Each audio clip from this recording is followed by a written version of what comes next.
오늘 말씀입니다. 신명기 11장 26절부터 29절, 구약성경 280쪽 전후입니다.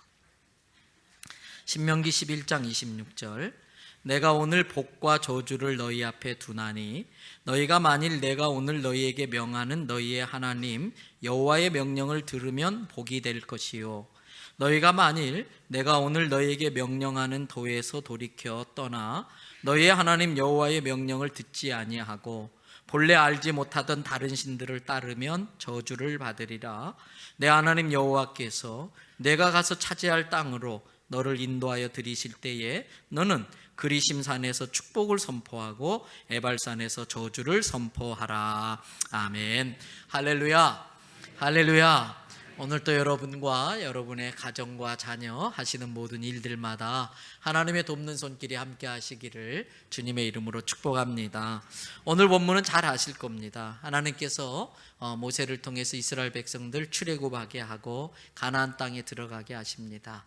그 가나안 땅에 들어갈 때에 어떻게 그 땅에서 살아야 축복된 삶을 살 수 있을까? 그러면서 십계명을 비롯해서 하나님의 말씀을 주셨습니다. 그리고 하시는 말씀이 오늘 본문 말씀이에요. 이스라엘 백성 너희들 앞에 복과 저주를 두었다. 무엇과 무엇을 두었다고요? 복과 저주. 오늘 설교의 제목입니다.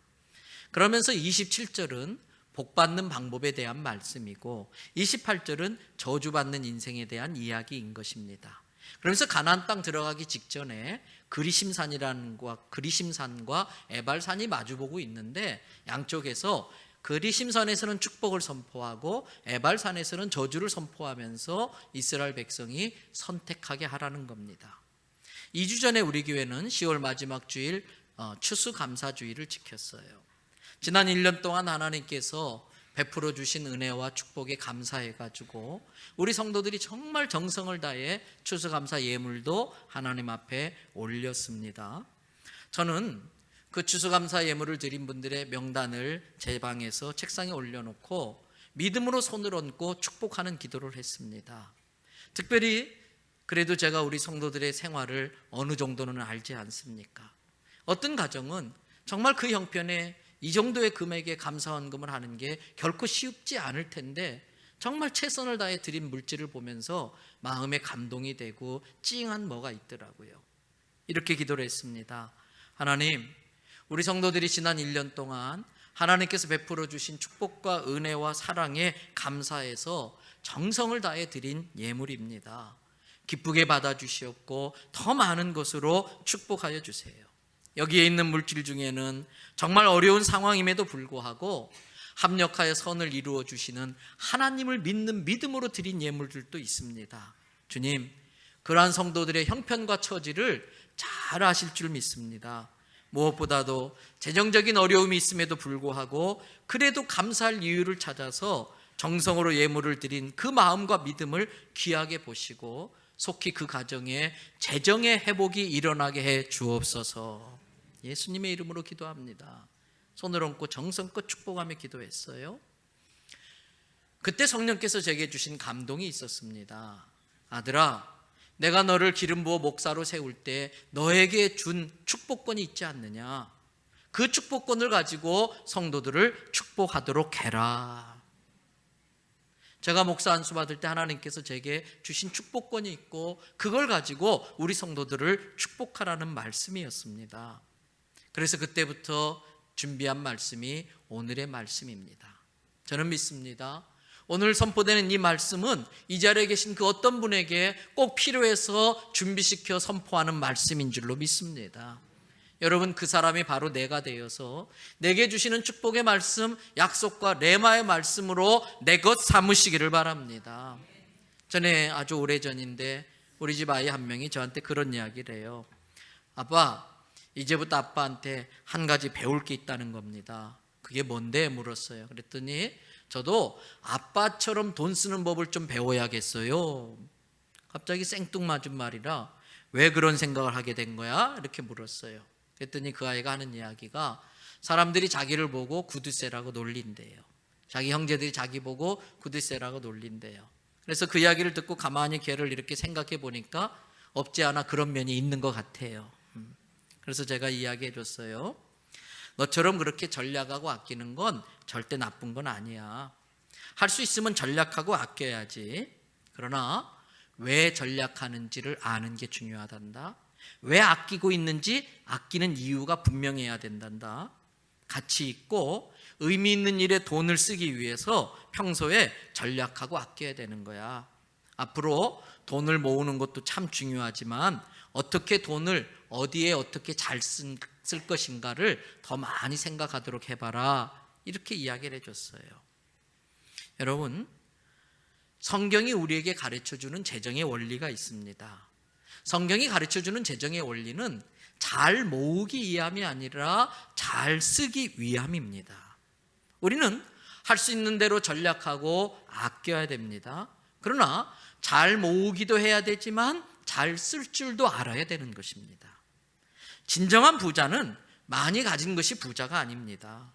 이 모든 물질을 하나님께서 내게 맡겨주셨다는 믿음을 가지고, 즉 청지기 정신, 심부름꾼의 정신을 가지고 하나님이 주신 물질의 주인이신 하나님의 뜻대로 쓸 줄 아는 사람이 진정한 부자인 것입니다. 또 성경이 우리에게 가르쳐주는 재정의 원리가 있습니다. 성경은 물질이 많은 걸 축복이라고 말하지 않습니다. 물질은 하나님의 일을 위해서 사용해야 될 일꾼인 것입니다. 그래서 물질은 부려야지 창고에 가두어 두면 안 되는 것입니다. 그래서 물질은 더 이상 축복이 아니라 사명을 위한 도구라는 걸 깨달으시기를 바랍니다. 동시에 물질이 적은 것도 하나님의 뜻은 아닙니다. 여러분, 성경은 가난이 축복이라고 말하지 않습니다. 하나님께서 우리를 하나님의 도구로 사용하기 위해서 다루실 필요가 있습니다. 그때 가난은 우리를 다루시는데 좋은 도구가 될 수는 있습니다. 가난으로 말미암아 하나님만 의지하는 믿음을 키우는데 아주 큰 도움이 됩니다. 그 가난은 우리가 거룩한 영성을 지니고 경건한 삶을 살게 하는데 좋은 경건의 훈련 도구이기도 합니다. 그러나 가난 그 자체가 축복은 아닌 것입니다. 성경을 찾아볼 겁니다. 신명기 8장 2절부터 3절의 말씀입니다. 내 하나님 여호와께서 이 40년 동안에 내게 광야길을 걷게 하신 것을 기억해라. 왜 광야길을 걷게 하셨을까? 그 이유를 생각해 보라는 거예요. 이는 너를 겸손하게 낮추시고 너를 시험하사 너의 마음이 어떤지를 알고 싶으셨다. 너의 마음 중심에 진심으로 내 명령을 지키는지 안 지키는지 그거 알고 싶어서 광야길 가게 한 거야. 그리고 3절 말씀하세요. 다 같이 읽어봅니다. 너를 낮추시며 너를 줄이게 하시며 또 너도 알지 못하며 내 조상들도 알지 못하던 만나를 내게 먹이신 것은 사람이 떡으로만 사는 것이 아니요 여호와의 입에서 나오는 모든 말씀으로 사는 줄을 내가 알게 하려 하심이라. 낮아진 상태에서 빌빌거리며 사는 게 하나님의 뜻이 아니라는 거예요. 날마다 굶주리면서 그렇게 옹색하게 사는 게 하나님의 뜻이 아니고 그것은 하나님의 뜻을 이루기 위한 방법이고 과정이라는 거예요. 결과적으로는 철저하게 하나님만 믿는 믿음을 가지고 하나님의 말씀에 순종하면서 하나님이 주시는 만나로만 내가 살 수 있다는 걸 깨닫게 하기 위함이라는 것이에요. 그러므로 여러분, 가난과 굶주림은 결과가 아니라 과정인 것입니다. 낮아지고 줄이고 어렵게 사는 것은 하나님의 뜻이 아니고 그러한 연단 후에 하나님의 축복을 받는 게 하나님의 목적이라는 것입니다. 그러므로 우리가 깨달아야 될 교훈이 있습니다. 여러분, 하나님의 자녀인 우리들이 풍성하게 사는 게 하나님의 뜻입니다. 하나님의 자녀된 우리들이 가난하고 찌들게 사는 건 하나님의 뜻이 절대 아닙니다. 어떤 분은 이렇게 설교하면 너무 기독교를 기복적으로 몰고 가는 거 아니냐 이렇게 또 반론을 제기하는 분들도 있을 거예요. 그런데 여러분, 이게 하나님의 뜻인지 아닌지, 우리 하나님의 자녀인 성도들이 넉넉하고 풍요롭게 사는 게 하나님의 뜻인지 아닌지 금방 알 수 있어요. 여쭤보겠습니다. 여러분의 자녀들이 잘 사는 게 좋습니까? 가난하게 사는 게 좋습니까? 뭘 그런 걸 다 물어보시냐는 표정이에요.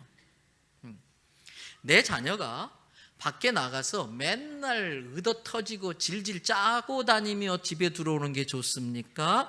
아니면은 약한 아이를 지켜주고 못된 녀석을 혼내줄 수 있는 힘 있는 아이가 되는 게 좋겠습니까? 물어보나 마나지요. 하나님도 똑같아요. 하나님은 저와 여러분의 친아버지신 걸 믿으시기 바랍니다. 그러므로 하나님도 하나님의 자녀인 우리들이 풍성하고 여유롭고 베풀고 나누며 살기를 원하시지, 빌리러 다니고 꾸으러 다니고 가난하게 살고 옹색하게 사는 걸 원치 않으신다는 거예요. 빨리 가난해서 번어나고 빚이 있다면 그 빚을 빨리 청산하는 게 하나님의 뜻인 것입니다. 성경은 예수님께서 우리의 죄를 담당하시기 위해서 십자가를 지실 때에 가난도 담당하셨다라고 말씀하고 있어요.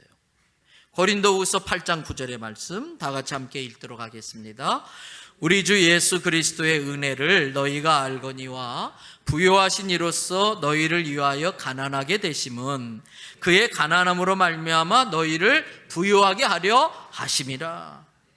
물론 이 말씀의 근본적인 의미는 영적인 부유함을 의미하는 건 맞습니다. 그럼에도 불구하고 저는 재정적인 부분에 있어서도 이 말씀은 적용될 수 있다고 믿습니다. 왜냐하면 사도 바울도 그랬거든요. 사도 바울이 빌립보 교인들을 향해서 빌립보서 4장 19절에 이렇게 축복하고 있습니다. 나의 하나님이 그리스도 예수 안에서, 나의 하나님이 그리스도 예수 안에서 영광 가운데 그 풍성한 대로 너희 모든 쓸 것을 채우시리라 그랬습니다. 하나님께서 예수님 안에 있는 그 풍요로움과 풍성함을 가지고 우리 모든 쓸 것을 채워주신다는 말씀이에요. 여러분, 창세기 1장 28절 사람을 맨 처음 지으신 다음에 하나님이 뭐라고 말씀하셨는지 보세요. 다 같이 한번 읽어볼까요? 하나님이 그들에게 복을 주시며 하나님이 그들에게 이르시되 생육하고 번성하여 땅에 충만하라. 땅을 정복하라. 바다의 물고기와 하늘의 새와 땅에 움직이는 모든 생물을 다스리라 하시니라. 하나님이 그들에게 뭘 주셨다? 복을 주셨다. 하나님은 복 주시는 하나님이세요. 그래서 우리가 잘 아는 말씀 로마서 8장 32절에 자기 아들을 아끼지 아니하시고 우리 모든 사람을 위하여 내주시니가 그 아들과 함께 다른 모든 것을 우리에게 은사로 주시지 않겠느냐, 은혜로 주시지 않겠느냐. 아들까지 아끼지 않고 내어주신 하나님이 다른 것쯤이야. 할렐루야. 여러분, 그렇기 때문에 우리는 믿음을 가지고 하나님께 구함으로 하나님이 예비하신 그 풍성함이 나의 풍성함이 되게 해야 되는 것입니다. 성경에는 이 밖에도 축복과 풍요에 관계된 말씀이 얼마나 많은지 몰라요. 잘 아시는 창세기 12장 2절에 아브라함에게 해주신 말씀이에요. 내가 너로 큰 민족을 이루고 내게 뭘 준다? 복을 주어 내 이름을 창대케 하리니 너는 복이 될지라. 복 받는 사람은 될 뿐만 아니라 한 단계 더 나아가서 너 자체가 복덩어리가 되라는 거예요. 여러분, 신명기 28장 2절부터 8절 우리가 잘 아는 축복에 관한 말씀이잖아요. 한번 읽어볼 겁니다. 내가 내 하나님 여호와의 말씀을 청종하면 이 모든 복이 내게 임하며 내게 이르리니. 어떤 복인가 보세요. 성읍에서도 복을 받고 어디에서도 들에서도 복, 일터에서 복을 받는다는 거예요. 4절 내 몸의 자녀 자식들이 복 받는 건 말할 것도 없고 너의 토지에 농사 짓는 그 소산과 심지어는 내 짐승 새끼 소와 양의 새끼가 복을 받는다. 짐승 새끼도 복을 받는데요. 그러니까요, 개나 고양이도 예수 믿는 사람을 만나야 돼요. 5절 내 광주리와 떡반죽 그릇이 복을 받을 것이며 내가 들어와도 복을 받고 나가도 복을 받고. 어떤 사람은 넘어지면 뭐가 깨져요? 코가 깨져요. 근데 예수 믿는 사람은 넘어져도 복을 받고 자빠져도 복을 받고 누워도 복을 받고 일어나도 복을 받고 이럴 때 아멘하면 절대 안 되고 자꾸 아멘하셔야 돼요. 네. 넘어져도 복 받으시기 바랍니다. 코 깨지 마시고 뒤로 넘어져도 내진탕 내지 마시고 하나님께서 그렇게 지켜준다는 거예요. 7절 여호와께서 너를 대적하기 위하여 일어난 적군들, 너의 원수, 너를 괴롭히고 너를 힘들게 하는 것들이 내 앞에서 너와 함께 하신 하나님 때문에 놀래서 패해서 달아나게 된다. 너를 치러 한 길로 왔지만 놀래가지고 7길로 달아나게 된다. 마지막 8절 또 한번 읽어보세요. 여호와께서 명령하사 내 창고와 내 손으로 하는 모든 일에 복을 내리시고 내 하나님 여호와께서 내게 주시는 땅에서 내게 복을 주신다. 할렐루야. 여러분, 그러므로 기독교의 정신은 청빈이 아닙니다. 청빈은 공자님 유교가 가르쳐요. 청빈, 깨끗한 가난함, 멋스럽지요. 비록 가슴 다 뜯어지고 비록 두루마기는 여기 꼬매고 저기 꼬매 있지만 아주 고상하게 붓글씨를 쓰면서 몽자왈 맹자왈 아주 멋스러워요. 근데 그 와이프는 어떨까요? 그 와이프는 끼니마다 걱정해야 돼. 궁상 맞고 청승 맞아요. 그리고 청빈이 멋스러운 보이지만 본의 아니게 누군가에게 민폐를 끼칠 수 있어요. 여러분, 기독교는 깨끗한 가난함 청빈이 아니라 깨끗한 부자 청부인 것입니다. 이왕이면 청빈보다 청부가 훨씬 좋은 것입니다. 정직하고 바른 방법으로 부자가 되어서 남들이 감당하기 어려운 사명을 감당하는 게 더 좋다는 거예요. 여러분, 우리 교회가 더 크게 부흥하고 싶은 게 교회 자랑하기 위함이 아니에요. 더 큰 사명 감당하기 위함인 것이에요. 저는 얼마나 감사한지 지난달에도 태국 라오족 어린이들에게 꼭 필요하다고 그래서 우리 성도들이 드린 헌금을 모아가지고 몇 천만 원 보내서 어린이 놀이시설을 지금 지어주고 있고요. 또 얼마 전에도 부산의 모 지방의 교회가 다 폐쇄가 되어버렸어요. 교인이 없어가지고. 거기에 또 어떤 목사님 부부가 가서 헌신하고 다시 교회를 일으키는데 리모델링 하는데 돈이 필요하다고 도와줘야죠. 1,000만 원 보내줬어요. 또 내년에 매월 또 지원을 해줄 거예요. 사방에서 도와달라는 데가 많은데 선교사님들이 정말 중요한 프로젝트가 있다면 이번 네팔에 테바하우스 짓는데도 그 나머지 부족한 돈을 우리 교회가 다 보내줬잖아요. 빨리 그 고아원 지으라고. 할렐루야.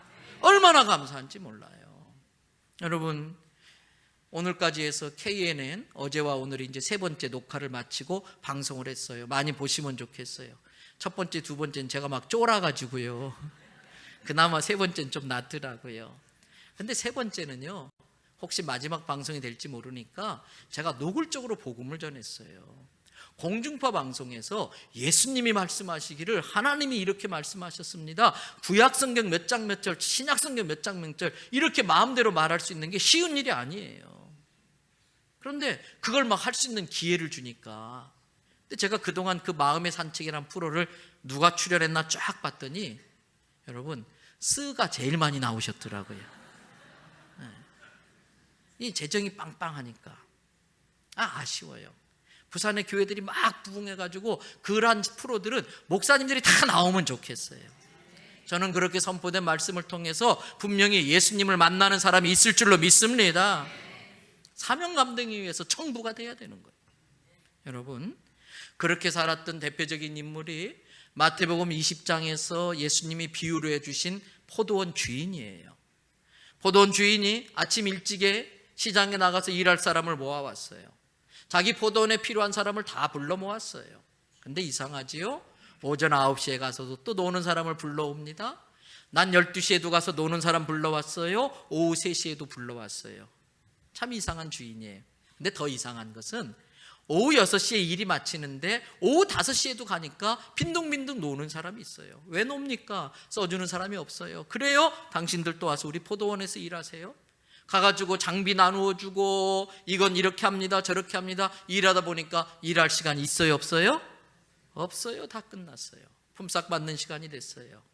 아침부터 와서 하루 종일 땀 흘리며 일한 사람이나 마지막 1시간 남겨놓고 와서 제대로 일한 것도 없는 사람이나 품삯을 똑같이 주는 거예요.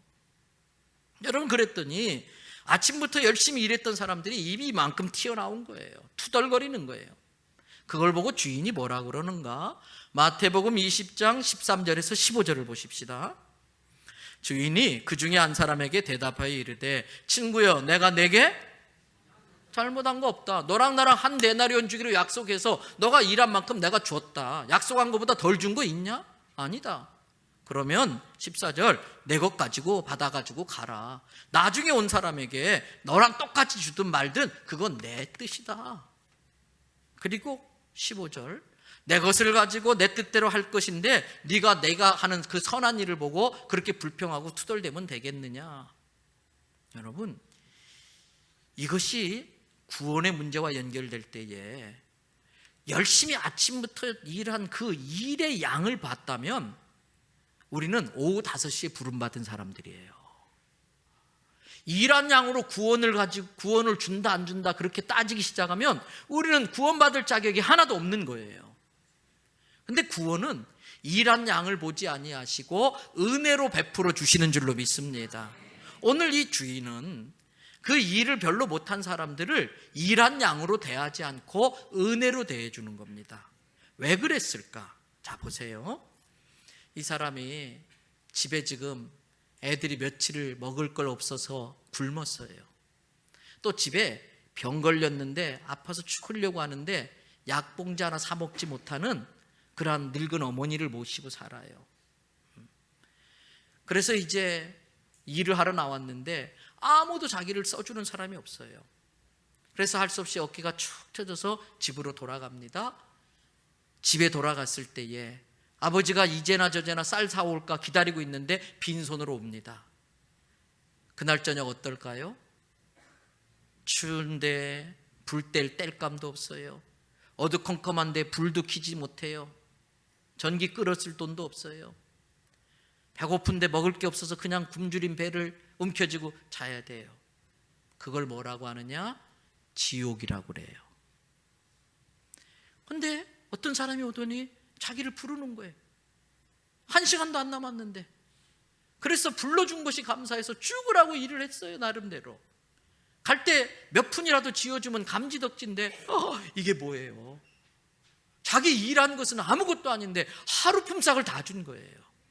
얼마나 감사한지 막 시장에 가서 쌀을 사고요, 자반 고등어를 사고요, 또 어머니 아픈데 드시는 약을 좀 사고요, 애들 공책도 사고 연필도 사고 집에 돌아요. 얘들아, 아빠 왔다. 여보, 여기 쌀 사와서 빨리 밥해. 이 고등어 좀 구워. 둘러 앉아서 밥을 먹으면서 오늘 내가 빈손으로 올 뻔했는데 어떤 분을 만나서 막 이야기해. 그게 뭐예요? 천국이에요. 여러분, 이 부자는 하나님이 주신 물질을 가지고 지옥을 살 수밖에 없는 사람을 천국 살게 만들어준 거예요. 이게 성도가 이 세상에 살아가야 되는 이유입니다. 이게 성도가 돈을 버는 이유인 것입니다. 하나님이 우리에게 주신 물질, 하나님이 우리에게 주신 시간, 은사, 그 건강을 가지고 지옥을 살 수밖에 없는 사람들을 찾아가서 그들도 천국 살 수 있게 만들어주는 성도 되시기 바랍니다. 그게 우리 대연성결교회 성도들의 사명인 것입니다. 그저께 금요일 날 오전에 태국에서 들어왔어요. 많이 피곤하고 힘든데 바로 그날 저녁부터 새가족 1일 캠프, 또 제가 말씀을 전해야 돼서 올라갔어요. 올라갈 땐 참 피곤한 몸으로 올라갔어요. 근데 거기 가서 우리 새가족 캠프에 오신 새가족들과 거기서 섬기는 도우미들을 보면서 피로가 싹 달아났어요. 얼마나 감사한지, 얼마나 기분이 좋은지. 그곳이 천국이더라고요. 그래서 제가 그날 설교하면서 그랬어요. 여러분, 새가족을 섬기러 올라오신 이 도우미들, 자기 시간 들이고 물질 들이고 이렇게 헌신하는 이 도우미들, 여러분, 이분들은 자기들의 섬김과 봉사를 통해서 행복해하는 여러분들을 보시고 행복을 느낄 줄 아는 사람들입니다. 그랬어요. 기독교의 정신은 누군가의 희생을 통해서 내가 행복해지는 게 아니라 하나님이 내게 주신 귀한 것들을 베풀고 나눔으로써, 섬김으로써 누군가를 천국 살게 만들고 행복하게 만들어주고 그 사람이 행복해하는 걸 보면서 내가 행복해지는 게 기독교인의 삶이라는 걸 깨닫기 바랍니다. 저는 그런 의미에서 우리 대연성교회 모든 성도들이 포도원 주인 같은 인생을 사시기를 축복합니다. 그러려면 우리가 먼저 해야 될 게 있어요. 그러한 삶을 살려면 내가 먼저 복을 받아야 돼요. 내가 먼저 복을 받아야 돼요. 어떻게 그 복을 받습니까? 첫 번째, 내가 하나님 보시기에 축복받을 만한 삶을 사셔야 돼요. 공평하신 하나님이니까 천국은 누구나 갈 수 있도록 믿기만 하면 거저 천국 갈 수 있는 구원을 주십니다. 구원은 값없이 주시는 공짜입니다. 그러나 축복은 공평하신 하나님이기 때문에 아무나 주지 않습니다. 축복받을 만한 삶을 사는 사람에게만 주는 것입니다. 그러면 우리가 어떻게 축복을 받아야 될까요? 받을 수 있을까요? 축복받는 삶을 살 수 있을까요? 하나님이 원하시는 게 뭔지를 알아야 돼. 하나님의 뜻이 뭔지를 알아야 돼. 그래서 하나님 마음에 쏙 들게 살면은 하나님이 알아서 축복해 주시는 거예요. 앞에서 신명기 28장 2절부터 8절을 읽었고 굳이 1절을 빼놓고 읽었어요. 왜? 그 1절에 답이 있더라고요. 자, 신명기 28장 1절 다 같이 함께 읽겠습니다. 내가 내 하나님 여호와의 말씀을 삼가 듣고 내가 오늘 내게 명령하는 그 모든 명령을 지켜 행하면 내 하나님 여호와께서 세계 모든 민족 위에 뛰어나게 하실 것이라. 그러면서 아까 읽었던 말씀이 쫙 나오는 거예요. 여러분, 기독교와 미신의 차이가 뭔지 아십니까? 미신은 자기가 섬기는 신의 능력을 이용해서 축복받는 게 목적입니다. 복에 관심이 있습니다. 기독교는 축복을 주관하시는 하나님의 뜻, 하나님의 말씀에 더 관심이 있습니다. 그래서 우리 기독교인들이 우리가 믿는 하나님을 의지하고 그 능력으로 풍성한 삶을 사는 것도 참 중요하지만 그것보다 더 중요한 것은 하나님의 말씀, 하나님의 뜻입니다. 그래서 그 말씀, 하나님의 능력을 빌려서 내 욕심을 채우고 내 뜻을 이루는 것이 아니라 내 욕심과 뜻을 내려놓고 하나님의 뜻대로 말씀대로 살다 보니까 하나님 보실 때의 내 삶이 축복해 주시고 싶어서 죽겠는 거예요. 하나님 보실 때 내 삶이 축복을 안 해줄 수가 없는 거예요. 여러분, 그래서 하나님이 내게 주신 축복과 은혜들을 가지고 내가 받은 복으로 다른 사람을 섬김으로써 그들의 마음이 열려지고 그 열린 마음에 예수 그리스도를 전하고 그 사람도 예수님을 구주로 영접해서 하나님의 자녀가 되고 그래서 하나님의 자녀가 누릴 수 있는 축복된 삶을 살게 하도록 도와주는 게 먼저 축복받은 우리들의 사명이라는 거예요. 하나님의 뜻은 축복에 있는 게 아니라 하나님이 주신 것들을 가지고 사명을 위해서 사는 자에게 더 큰 사명 감당하라고 축복하시고자 하는 것입니다. 그러므로 내가 정말 축복의 통로가 되기 위해서 먼저 해야 될 것은 하나님의 말씀을 통해서 하나님의 뜻을 아는 거예요. 그리고 성령의 도움을 받아서 그 하나님의 뜻대로 살아내는 삶이에요. 그러면 그 삶이 하나님 보시기에 축복받을 만한 삶이 되는 것입니다. 그러면서 두 번째, 그렇게 살아갈 때에 하나님은 구체적으로 내 삶 가운데 좀이 쓸지 않도록 물질을 갉아먹는 동록이라고 성경에 되어 있어요. 그 동록을 막아주시는 거예요. 마태복음 6장 19절에서 21절입니다. 너희를 위하여 보물을 어디에? 땅에 쌓아두지 말라. 왜냐하면 거기는 뭐가 있다? 좀과 동록이 다 쏟아가 먹는다는 거예요. 도둑이 구멍을 뚫고 도둑질한다는 거예요. 땅에 쌓아두는 물질은 내 것이 아니에요. 가져가는 놈 거예요. 땅에 쌓아둔 물질은 내 게 아니고 그거 가져가는 놈 거예요. 그런데 이 세상은 내 것을 구멍을 뚫고 훔쳐갈 도둑들로 가득해서 보장받을 수 없다는 거예요. 그런데 20절 보세요. 오직 그러므로 오직 너희는 너희를 위하여 보물을 어떻게 해라? 하늘에서. 그런데 거기 뭐라고 돼 있어요? 누구를 위해서? 너희를 위해서. 하늘에 보물을 쌓아두는 게 누구를 위한 거다? 우리는 하나님께 드려서 하나님을 위하는 줄 알았더니 그게 결국은 누구를 위한 거다? 나를 위한 거라는 거예요. 왜? 거기는 좀이나 동록이 해치지 못하고 도둑이 구멍 뚫어서 훔쳐가지 못한다. 무엇보다도 21절 다 같이 읽어봅니다. 내 보물이 있는 곳에 내 마음도 있느니라. 하나님은 마음을 받고 싶으신 거예요. 그래서 우리의 마음이 천국에 있도록 하기 위하여 이렇게 말씀하시는 거예요. 그럴 때에 하나님께서는 좀과 동록을 막아주셔요. 여러분, 부욕해 되는 것은 들어오는 것도 참 중요하지만 쓸데없는 지출이 없도록 막아주셔야 부욕해 되는 거예요. 이건 우리의 힘으로 되는 게 아니에요. 하나님의 은혜로 되는 겁니다. 여러분 생각해 보세요. 하루 벌어서 겨우 먹고 사는데 그냥 나는 운전 잘하고 가는데 갑자기 가서 꽝 들이받아 버려요. 내 생계도구인 차가 박살나고 나는 얼마 동안 몇 주 동안 병원에 있어야 되고 더 인생이 고달파지고 힘들어지는 거예요. 내가 운전 똑바로 한다고 되는 게 아니고 들이박는 데는 재주가 없는 거지요. 나는 정신 차려 운전하는데 한눈파는 어떤 사람이 앞에 지나가다가 부딪히면 어떡하겠어요. 억울하지만 또 다 그거 물어줘야 되잖아요. 은혜는 뭐냐? 바로 그 순간에 하나님께서 천사를 보내서 막아주시는 거예요. 그 순간에 성령께서 내 운전대를 확 틀어주시는 거예요. 여러분, 사기꾼한테 걸리면 평생 모은 재산 하루아침에 날아가 버려요. 사기꾼한테 걸리면 평생 모은 재산 하루에 날아가요. 그런데 내가 계약을 하려고 하는데 성령께서 자꾸 찜찜한 마음을 주세요. 꺼림칙한 마음을 주세요. 그래서 계약을 미루게 하세요.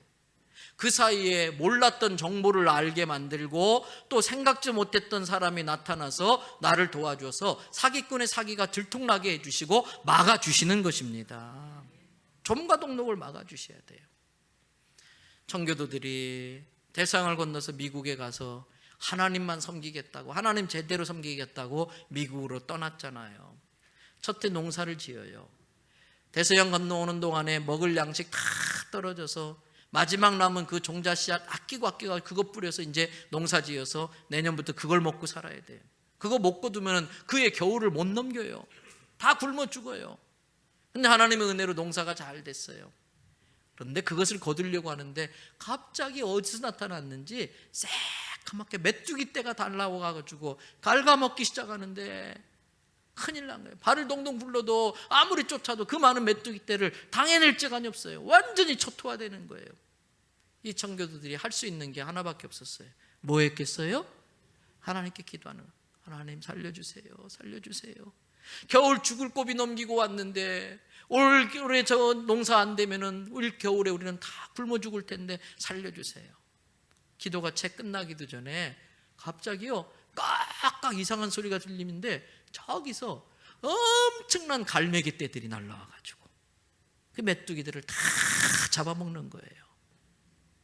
남의 나라 이야기라고 절대 아멘 안 하시는 기적 같은 일이 벌어진 거예요. 더 놀라운 건요, 거기에 메뚜기 잡아먹으러 왔던 갈매기들이 그 메뚜기 잡아먹고 뭘 싸고 갔겠어요? 똥을 잔뜩 싸고 갔는데 걸음 중에 그런 걸음이 없는 거예요. 그 다음에 풍년이 드는 거예요. 이게 은혜입니다. 여러분의 인생에 하나님이 보내시는 갈매기가 나타나기를 바랍니다. 막아주셔야 돼요. 거기다 비료를 놓고 가줘야 돼요. 그래서 첫째는 축복받는 인생이 되려면 하나님의 뜻을 알아서 축복받는 삶을 살아야 된다.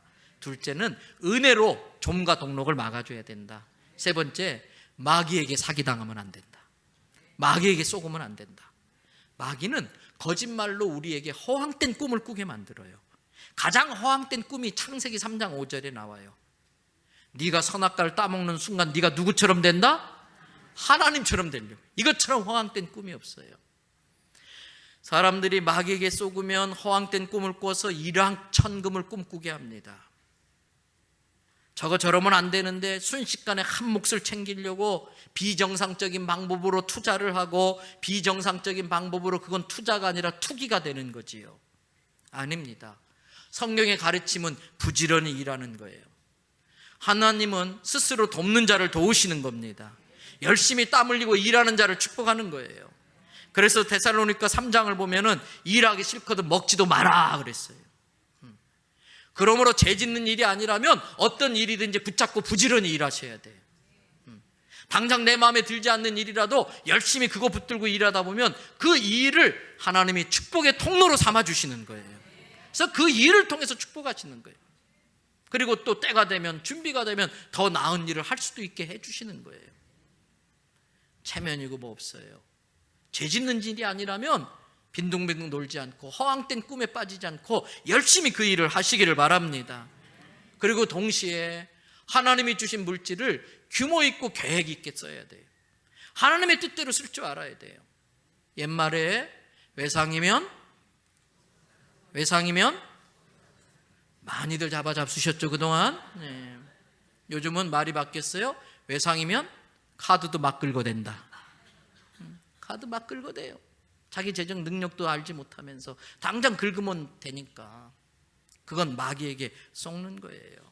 여러분, 하나님의 더 귀한 일에 쓸 수 있도록 내게 주신 재정을 규모 있고 계획 있게 쓰시기를 바랍니다. 마귀에게 쏘으면 안 돼요. 네 번째, 하나님께 축복받는 삶이 되려면 투자를 하셔야 돼요. 어디다 투자해야 되느냐? 하나님께 투자를 하셔야 돼요. 천국에 쌓아두는 투자를 하셔야 돼요. 따라 하십시다. 베스트, 퍼스트, 라스트, 쓰리스트예요. 베스트, 제일 좋은 것. 하나님께는 제일 좋은 것. 퍼스트, 가장 첫 열매. 자식도 첫 자식이 귀하잖아요. 첫 열매. 저는 우리 청년들 너무나 고마워요. 오늘도 지금 조금 전에 고3 학생들 이렇게 많이 온 줄 몰랐어요. 아래 접견실에 앉을 자리가 없어서 바글바글해요. 기도받으러 와가지고. 내년에 청년회가 더 부흥할 텐데 우리 청년들이 신앙훈련이 얼마나 잘 맞든지 취직하고 첫 월급을 고스란히 하나님께 바쳐요. 많은 청년들이. 그 첫 월급 얼마나 기다렸겠어요. 쓸 데가 얼마나 많겠어요. 근데 하나님께 그대로 그냥 바치는 거예요. 마지막 10원짜리 하나까지. 저는 그러한 인생을 하나님이 축복하는 줄로 믿습니다. First, 그다음에 last. 내가 힘든데도 마지막까지 주님을 위해서 헌신하는 거예요. 하나님이 원하는 건 물질이 아닙니다. 얼마나 하나님을 더 사랑하느냐, 그 마음을 받고 싶은 거예요. 그래서 아브라함에게 이삭을 바치라고 할 때에 이삭의 생명이 필요한 게 아니라 이삭보다도 하나님을 경외하는 아브라함의 마음과 믿음을 보고 싶으셨던 거예요. 그 시험에 통과하자 하나님께서 아브라함을 여호와 이레로 축복해요. 여러분, 다윗은 성전을 짓고자 하는 마음만 먹었는데도 하나님이 축복하셨어요. 왜 그런지 아세요? 아이들이 종종 아빠 생일이라고 생일 선물을 사와요. 그러면서 특징은요, 아이들이 부모 생일이라고 선물 사오는 게 대체적으로 별로 쓸모없는 것들이 많아요. 지네들 눈에 좋은 걸 사오거든요. 그런 선물 사오면서 또 생색이란 생색은 얼마나 내는지. 아빠 내가 이거 어려운데 돈을 모아가지고 아껴가지고 사왔다고. 별로 필요한 거 아니지만 부모는 그래도 기분이 좋아요. 흐뭇해요. 기특해요. 그리고 막 그 엄살 떨면서 생색 내는 게 예뻐요. 왜 그래요? 그 아이의 뭘 알기 때문에? 마음을 알기 때문에. 그리고 며칠 지나면 모르는 척하고 너 돈 떨어졌지? 이러면서 걔가 사온 선물값보다도 훨씬 더 많은 돈을 주는 거예요. 그게 부모 마음이에요. 하나님은 하나님을 위하여 투자하고 헌신하는 사람을 그 마음을 기특하게 보셔서 더 천배만배로 갚아주시는 줄로 믿습니다. 때문에 하나님께 드리는 걸 인색하게 하지 마십시오. 억지로 하지 마십시오. 여러분의 생애 가운데 하나님을 감동시켜 보시기 바랍니다. 그러면 하나님은 평생 나를 감동시켜 주실 것입니다. 하나님이 한번 도와주시니까 가장 밑바닥 인생, 노예로 죄수로 감옥 가장 밑바닥에 떨어졌던 그 요셉을 하루아침에 끌어올리시더라는 거예요. 하루아침에 최고의 자리로 올리시더라는 거예요. 그분이 하나님이신 거예요. 여러분의 생애에 그러한 역사가 있기를 축복합니다. 마지막으로 축복의 비결 하나 팁을 더 드립니다. 창세기 12장 3절이에요. 자, 다 같이 한번 읽어봅니다. 아브라함에게 하시는 말씀. 너를 축복하는 자에게는 내가 복을 내리고 너를 저주하는 자에게는 내가 저주하리니 땅의 모든 족속이 너로 말미암아 복을 얻을 것이라 하신지라 그랬어요. 여기서 너는 누굴까요? 아브라함. 아브라함아, 내가 너를 늘 함께 다니면서 너를 지켜볼 건데 누군가가 너를 축복하면 내가 그 사람도 축복해 줄 거야. 혹시 누군가가 너를 괴롭게 하고 너를 저주하면 내가 그놈 가만 안 놔둘 거야. 너 두려워하지 말고 내가 인도하는 대로 가라. 여기에 축복의 원리 비결이 있더라고요. 여러분, 옆에 있는 사람이 하나님의 자식이에요. 아브라함과 같은 믿음의 고백을 가진 자가 아브라함의 자손인 줄로 믿습니다. 그러면 아브라함이 하나님의 자녀이기 때문에 하나님이 아브라함을 축복하는 자를 축복해 준다고 약속했다면 하나님의 자녀인 우리를 축복하는 자를 하나님이 축복하실 거예요. 그러므로 우리는 영적인 안목을 가지고 내 옆에 있는 사람에게서 하나님의 형상을 볼 수 있어야 되고요, 내 옆에 있는 사람이 하나님이 내게 붙여주신 아브라함이라는 걸 알 수 있어야 돼요. 여러분의 남편이 여러분의 아브라함입니다. 아멘 안 하시네요. 큰일 났는데. 그렇게 꼴 보기 싫어요? 왼수도 저런 왼수가 없어요? 아니에요. 하나님이 나를 다루시는 도구예요. 여러분의 남편이 여러분의 아브라함이라는 걸 믿으시기 바랍니다. 여러분의 아내가 여러분의 아브라함이라는 걸 믿으시길 바랍니다. 우리 교회 성도들, 다양한 성도들이 모여 있지만 그 성도들이 내게 있어서 하나님이 붙여주신 아브라함이에요. 자, 옆에 분 쳐다보세요. 미처 몰라봤습니다. 당신이 저의 아브라함이셨군요. 당신을 축복합니다. 당신을 만땅 축복합니다. 할렐루야. 믿으시기 바랍니다. 이건 성경의 원리입니다. 아브라함을 축복하는 자를 내가 축복하고 아브라함을 저주하는 자를 내가 저주한다. 말씀 마칩니다. 하나님의 자녀입니다. 아버지이신 하나님은 자녀된 우리들이 풍성하게 살길 원하세요. 복덩어리가 되길 원하세요. 그러려면 내가 먼저 복을 받아야 돼요. 하나님 앞에 말씀을 통해서 복을 가로막고 있는 게 뭔가, 죄악을 발견해서 복의 통로를 뚫어내야 돼요. 복의 통로를 가로막고 있는 그 통로를 뚫어내야 돼요. 말씀 중에 그걸 깨닫는 거예요. 말씀 속에서 하나님이 내게 주신 약속들을 믿음으로 아멘으로 받아야 돼요. 말씀을 통해 하나님이 내게 원하시는 게 뭔지를 알아서 축복받을 만한 삶을 살아내셔야 돼요. 그리고 매 순간 은혜를 구하세요. 매 순간 은혜를 구하세요. 왜? 쓸데없는 지출이 없도록 사기꾼 막아주시고 함정 피하고 지켜달라고. 그리고 마귀에게 쏘아서 허황된 꿈 꾸지 마십시오. 땀 흘리세요. 땀방울을 흘려야 돼요. 어떤 일이든 죄 짓는 일이 아니라면 그거 붙들고 열심히 하다 보면 하나님이 길을 열어주시는 거예요. 그리고 하나님 앞에 절대 인색하지 마세요. Best, first, last. 하나님 앞에 자꾸 드리세요. 그게 하늘에 쌓는 거예요. 그게 자식들이 축복받는 방법인 것이에요. 그리고 아브라함 욕하면 안 돼요.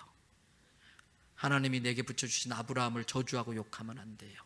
축복하고 격려하고 도와주고 흘려보내고 챙겨주시길 바랍니다. 그래서 지옥 같은 인생을 살 수밖에 없는 사람들을 천국 삶을 살게 만들어주는 우리 성도들 되기를 주님의 이름으로 축복합니다.